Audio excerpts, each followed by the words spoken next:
তোমাদেরকে কিছু কথা বলবো, যেটা হচ্ছে মন্দিরা পিসিকে নিয়ে। নচেত আমি জানাতাম না এই কথা নিয়ে কথা তুলতাম না। কিছু কিছু কথা আছে এগুলো কমেন্টে চাইলেও রিপ্লাই দেওয়া সম্ভব হয় না।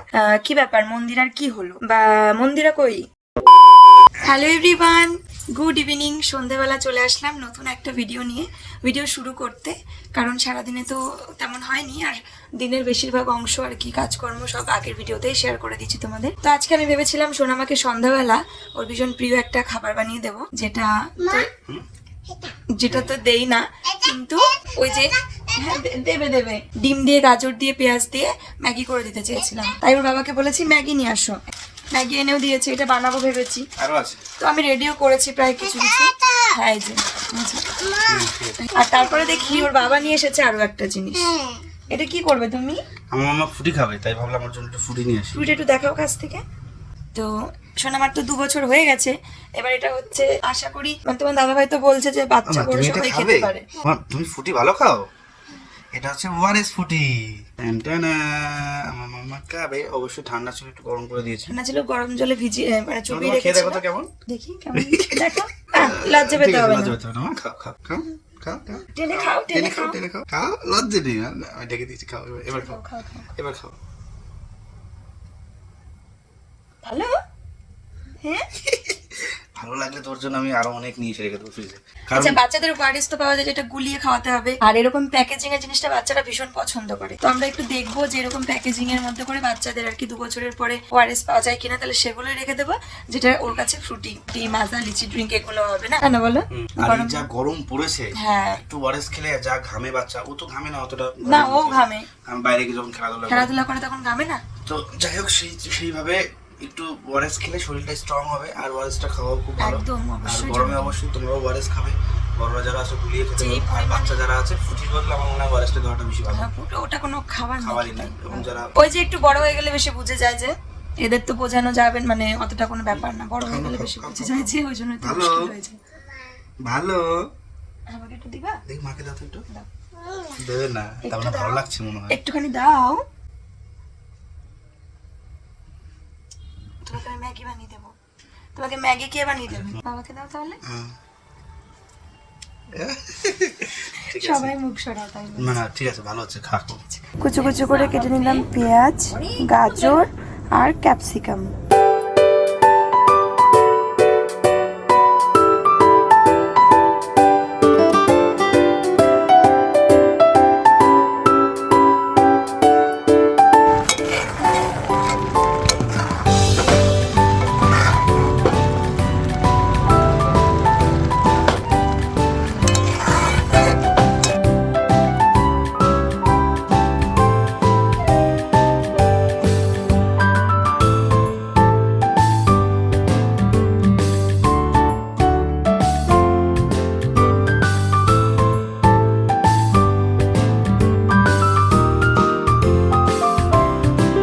আজকে আমি তোমাদের সঙ্গে দারুণ একটা জিনিস শেয়ার করব। এটা হলো দিসানোর পাস্তা। এটা কিন্তু ভীষণই হেলদি অ্যান্ড টেস্টি, আর এটা এতটাই ভালো যে এটা কিন্তু আমরা বাচ্চাদেরকেও দিতে পারি। এটা তো আমার ভীষণই পছন্দের পাস্তা, কারণ এটি রয়েছে 100% whole wheat, no cholesterol, no artificial colour and no ময়দা।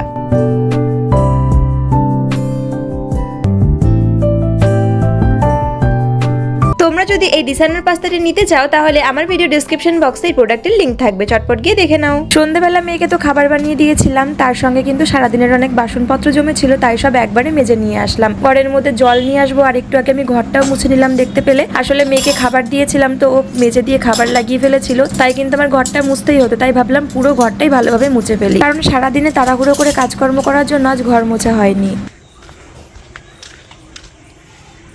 মামা দেখি,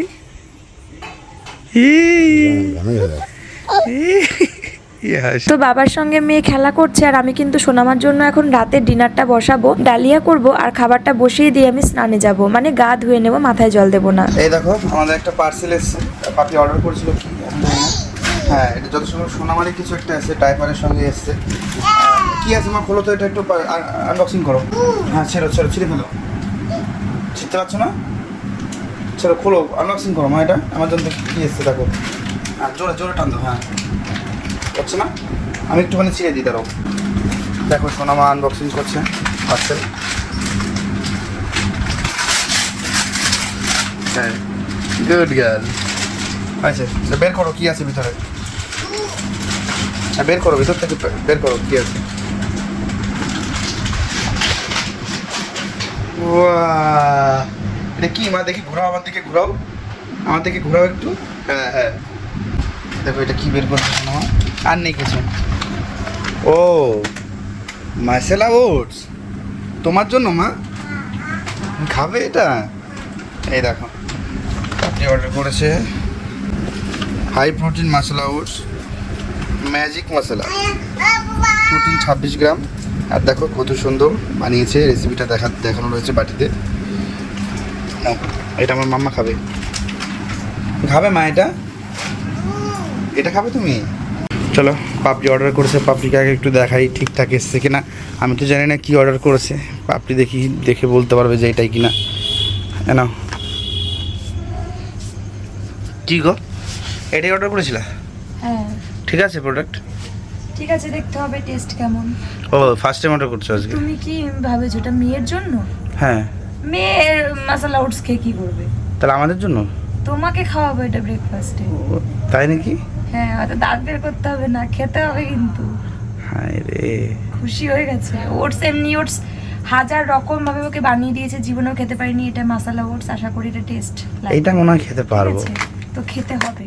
দেখি। মেয়ের না, মেয়েকে তো এমনি প্লেন। আমি জানি আদর্শিনীর। হ্যাঁ, আমি তো শুনছি বলে যাচ্ছ এটা তুমি খাবে, এটা তোমার, এটা তোমার। বাচ্চাকে কখনো মশলা ওটস খাওয়ায়? হ্যাঁ, আমি অতটা গভীরে যাইনি। হ্যাঁ। তো আমার ব্রেকফাস্টের জন্য, হেলদি ব্রেকফাস্ট, তার জন্য পাপড়ি বানাচ্ছে, অর্ডার High করেছে protein। High protein. আর কি অর্ডার করেছে দেখি। MamyPoko pants. এটা একদম কালকে রাতেই, তাকাও, কালকে রাতেই লাস্ট পিস শেষ হয়েছে আর আজকেই আমার কাছে এসেছে। কোনো কিছু অর্ডার করার থাকলে তো রাত্রেবেলা শুয়ে শুয়ে করি, আর সোনামাকে তখন ঘুম পাড়াই। রাত্রেবেলা যখন সোনামাকে ঘুম পাড়াতে মানে বিছানায় শুয়ে আমি কিছু অর্ডার করার থাকলে সেগুলো দেখি। আর আমার সাথে কি হয়, ম্যাক্সিমাম দিন মানে মেয়েকে ঘুম পাড়াতে থাকলে ফোনে করলেও দেখতে দেয় না বা ও ঘুমায় না। তারপরে ওকে ঘুম পাড়ানোর পরে বা তার মধ্যে যদি করি না, ওই ফাইনাল অবধি সিলেক্ট করে করে বা খুঁজতে খুঁজতে দেখতে দেখতে ঘুমিয়ে পড়ি, অর্ডার আর করা হয় না। এরকম করে 2-3 দিন ধরে দেরি হয়ে গেছে। তো একটা দিন ছিল আর কি, আমি আগের দিন রাত অর্ডার করে পরের দিনই চলে আসতো সেটা। তারপরে ভাবলাম যে এখনো 2-3টে ডাইপার রয়েছে, এরকম ভেবেছে, অসুবিধা নেই, 2-4টে রয়েছে। তারপরে তো ভুলে গেছে অর্ডার করতে। তারপর লাস্ট 2 দিন আগে অর্ডার করেছি, যেটা একদম 4 তারিখে আসবে। 4 তারিখেই মানে 3 তারিখে ডাইপার শেষ হয়েছে। তার মধ্যেও আবার রোজ মানে প্রতিদিন রাতে পড়াই, কিন্তু যখন বাইরে যাই তখন তো ডাইপার পড়াই, সাথে করে নিয়ে যাই, সেগুলো আবার এক্সট্রা লাগে। এই যে তোমরা দেখতে পাচ্ছ, আর এই যে দেখো এখানে রয়েছে ব্রাউন ব্রেড। এই যে এখানে রয়েছে ব্রাউন ব্রেড। আমি এটাকে নিয়ে এসেছি, নিয়ে আসার পরে ফ্রিজে রেখেছি। এটা ডেট আছে এখনও, তাও রেখে দিয়েছি। একদিনে তো সব খাওয়া যায় না। ঠান্ডা জায়গাতেই রাখতে। হ্যাঁ, আর সকালে ব্রেকফাস্টের জন্য ব্রাউন ব্রেডটা খুব ভালো, হেলদি, মানে এমনি যে নর্মাল যে ব্রেড তার মতন অতটা ক্ষতি করে না। এটা বোধহয় যত সময় আটার হয় না ব্রাউন ব্রেডগুলো। তো এটা ব্রেকফাস্টের জন্য এসেছি, ভালো হলো। ব্রেকফাস্টের জন্য হয়ে গেছে একটা রেসিপি। আর ওটা তুমি খাবা কি দিয়ে? আমি সেটাই বলছি, তুমি খাবা কি দিয়ে? ওটা খাবো আমি কি দিয়ে ওটা খাবা সেটার উপর ডিপেন্ড করছে ওটা হেলদি না আনহেলদি। হ্যাঁ, আমি ওটা খাবো হচ্ছে 2টো শশা কুচি, মানে শশা কুচি না, মানে স্যালাড, আর যদি সঙ্গে একটা ডিম সেদ্ধ হয় বা কলা হয়, একটা ডিম সেদ্ধ, 2টো রুটি আর একটু স্যালাড খাবো।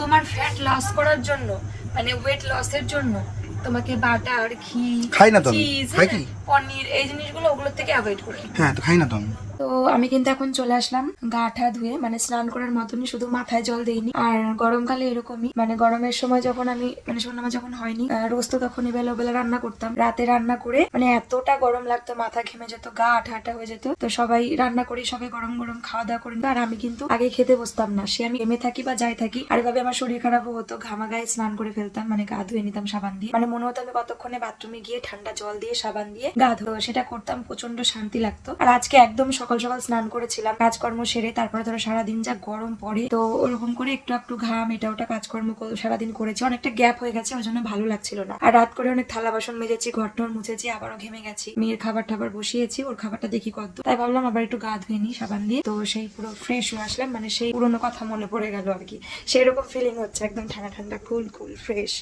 তো চলো দেখি মেয়ের খাবার কতদূর। আমিও ভাত খাবো কটা। এই যে দেখো মেয়ের জন্য একটু ডালিয়া করছি, তো আস্তে আস্তেই হতে দিয়েছি যাতে ভালোভাবে সবজিগুলো সেদ্ধ হয়। আর এটাকে মানে এর মধ্যে কিন্তু আমি অয়েল টয়েল দিইনি, এটা ঠিক অন্য প্রসেসে এটা রান্না করা। আর এটা হয়ে গেলে এটার সাথে আমি একটু ঘি অ্যাড করে ওকে খাওয়াবো, এটাও খেতে কিন্তু আলাদা হয় এবং বেশ ভালো হয় খেতে। মেয়ের খাবারটা ঠান্ডা হতে হতে কিন্তু রাতের ডিনার সেরে নেব। মাছের মাথা দিয়ে মুগ ডালার সঙ্গে আলুর চিপস, এটা কিন্তু দুপুরেই রান্না হয়েছিল, দুপুরে এগুলো খাইনি। মা সকালবেলা তো তোমার দাদা ভাইয়ের জন্য খাবার পাঠিয়েছিল, বাবাকে নিয়ে ডাক্তারের কাছে গেছিল জন্য, তো সেখান থেকে ডাল বেঁচেছিল, ওটা দিয়েই আমার খাওয়া হয়ে গেছিল। এখন বাজে 1:18, প্রায় 1:30টার কাছাকাছি বাঁচতে চললো। আর এখন আমি আছি বেথরবাড়ি হসপিটালে। কেমন যেন মনে হচ্ছে হঠাৎ করে, মানে সকাল থেকে পেটটা পুরো ধুম ধরে রয়েছে, প্রচন্ড গ্যাস হয়ে গেছে, অ্যাসিডিটি এতটা গ্যাস হয়ে গেছে, মানে কেমন একটা বুকে চাপ ধরা ব্যথার মতন মনে হচ্ছিল। দিয়ে তারপরে রাত্রে শুয়েছিলাম, বেশি বাড়াবাড়ি হয় কি না, একটু কষ্ট হচ্ছিল, তার জন্য চলে এসেছি গাড়ি নিয়ে। বাবা এসছে সাথে, বাবা না আসলেও হবে, কোনো ব্যাপার না। বাবা আসলো, গাড়িতে শুয়ে রয়েছে, সিট ফেলে দিয়ে শুয়ে রয়েছে, বললাম একটু আমি ইঞ্জেকশনটা নিয়ে আসি। গেলাম, ডাক্তারবাবুকে বললাম, ডাক্তারবাবু একটা ইঞ্জেকশন সাজেস্ট করলো। তো ফাইনালি এখন বললো যে 10-20 মিনিট বসতে, তারপর একবার দেখিয়ে বেরিয়ে যাব। ঠিক আছে চলো। মানে গ্যাস কি জিনিস, হঠাৎ করে রাত 1:30টার সময় তুলে নিয়ে আসলো হসপিটালে।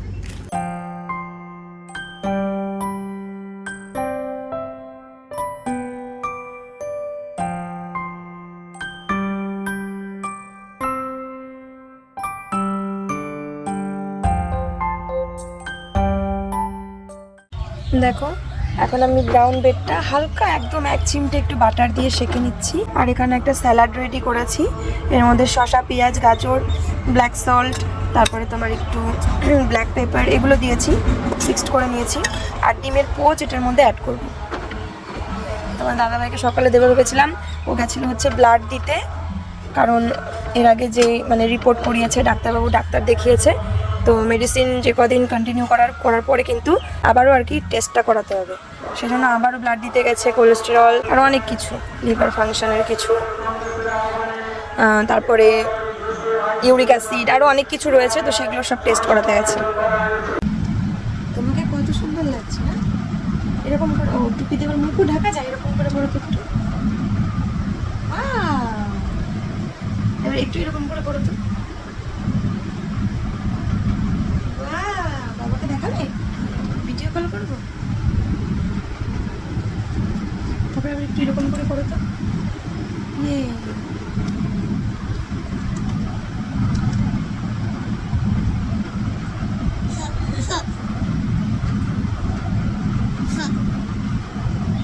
তাকাও এদিকে।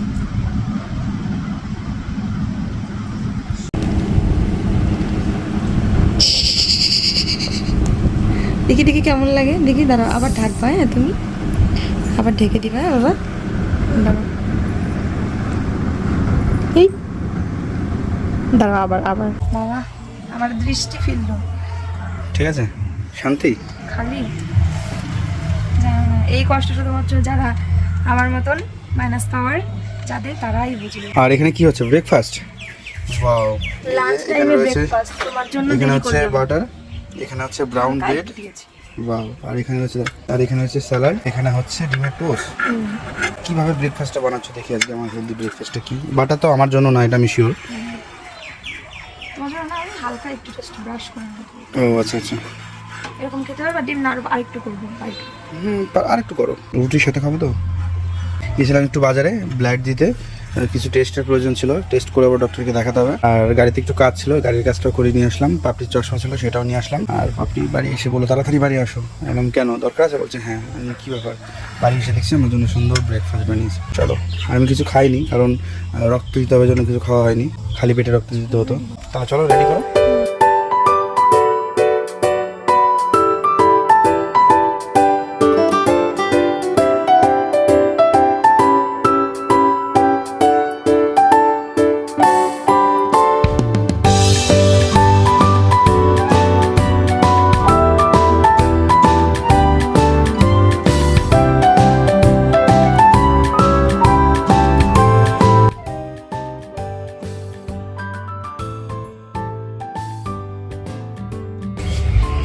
সুন্দর ব্রেকফাস্ট।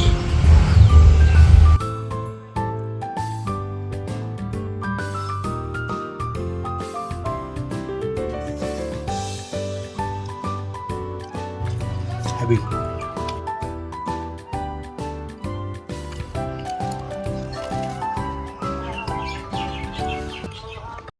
তো এখন স্নান করতে যাব আর মেয়ের দুপুরের ভাতটা বসিয়ে দিয়েছি, ওর ভাতটা হয়ে গেলে পরে ওকে খাইয়েও দেবো। তো তার আগে ওই সময়টুকুর মধ্যে স্নানটা সেরে আসবো। তোমাদেরকে কিছু কথা বলবো যেটা হচ্ছে মন্দিরা পিসিকে নিয়ে, এবং এটা অবশ্যই তোমরা প্রচুর কমেন্ট করেছো, জানতে চেয়েছো, তাই তোমাদেরকে জানাতে হচ্ছে আমার এখন, নচেত আমি জানাতাম না, এই কথা নিয়ে কথা তুলতাম না। ব্যাপারটা আর কি তেমন না আর কি, সেই জন্য। আর তোমরা কমেন্ট করেছো, এবার ব্যাপারটা এমনই, কিছু কিছু কথা আছে, কিছু কিছু তোমাদের প্রশ্ন আছে যেগুলো কমেন্টে চাইলেও রিপ্লাই দেওয়া সম্ভব হয় না। তো সেগুলোর জন্য যেন ভিডিওতে একটু ক্লিয়ার করে কথা বলতে হয়। তো তোমরা অনেকেই দেখি আমার মেয়ের জন্মদিনের ভিডিওতে মানে ওই ভিডিওতে এবং আগে পরে একটু করে আসতেই থাকছে, দেখছি আমি কমেন্টটা, যে মন্দিরা পিসি এলো না কেন, কি ব্যাপার, মন্দিরার কি হলো, বা মন্দিরা কই, এরকম আর কি প্রশ্ন। অনেকেরই আর কি, এক একজনের এক এক রকম ভাবে প্রশ্নের স্টাইল আর কি। তো সেখান থেকে এত কমেন্ট যেহেতু টুকটুক করে আসতেই চলেছে, এবার এর যে কারণ সেটা তো মানে কমেন্টে লেখাটা মনে হয় সবাইকে বলে বলে লেখার থেকে মনে হলো ভিডিওতেই তোমাদের সঙ্গে বলি। তো মন্দিরা পিসিরা এলো না কেন, বা মন্দিরা পিসি কোথায়, সেটা যারা তোমরা মন্দিরা পিসির ভিডিও দেখো, যারা আর কি কমেন্ট করেছো, তারা তো মানে করেছো, তারা যদি দেখে থাকতে বা দেখো তাহলে নিশ্চয়ই তোমাদের বোঝারই কথা। তবুও আমি বলে দিচ্ছি, আমার মেয়ের জন্মদিন ছিল 29 তারিখে, মানে 29শে মার্চ, এবং পরের দিন ছিল পিসিদের চেন্নাই যাওয়ার ফ্লাইট। আর তার কারণ হচ্ছে পিসি মশাইয়ের অসুস্থতা, আর সেটা তার আমার জন্মদিনের আগেই আমরা জানি এবং কথাও হয়েছে। কারণ আমার আরো পিসিরা আছে, তার মধ্যে মন্দিরা পিসি কাছাকাছি, মোটামুটি একটু কাছাকাছি, এবং ছোটখাটো যেহেতু একটা পারিবারিক অনুষ্ঠান করছি, তো সেই কথাতেই কিন্তু আমরা আগেই পিসির সঙ্গে কথা হয়েছে এবং জানিয়েছে যে পিসে মশাইয়ের আর কি এরকম ব্যাপার, তার জন্য আর কি ট্রিটমেন্টের জন্য চেন্নাই যাবে, ফ্লাইটের টিকিট কাটা হয়ে গেছে। এবং আগের দিন রাত্রেবেলা অনুষ্ঠান থেকে গিয়ে পরের দিন নিশ্চয়ই চেন্নাই যাওয়ার ফ্লাইট, মানে একটা বিশাল বড় ব্যাপার। তো এটা কারোর পক্ষে সম্ভব না, আমাদের পক্ষেও সম্ভব না, তাই পিসিরাও কিন্তু আসতে পারেনি। জাস্ট এইটুকুই কারণ পরের দিন ফ্লাইট ছিল চেন্নাই যাওয়ার।